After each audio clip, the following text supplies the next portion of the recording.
श्रीनिका तिच्या मावशीच्या घरी आलेली आहे. हे का किचन वट्यावर बसली. बोल की. हा, कुठं आलीस तू?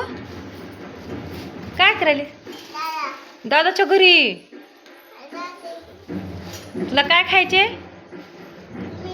मॅगी खायची. हा, हे का श्रीनिकाची मम्मी इथं मॅगी करलेली श्रीनिकाला खायला. आणि श्रीनिका इथं किचन वट्यावर बसली. कुठं बसलीस तू? बोरी. बघा किती गुड गुड झाली आमची. मारू नये. तिथं ठेव. स्वयंपाक कर. हां करा, स्वयंपाक करा. चहा कर की माय. आमच्या श्रीनिकाचे बाबा आता कामावर गेलेत, त्याच्यामुळे श्रीनिका तिच्या मावशीच्या घरी राहिली. तुम्हाला आता रोज दाखवते श्रीनिकाचे व्हिडिओ. हो बघा बघा, हो का आमची श्रीनिका गुड गुड झाली. हां हां.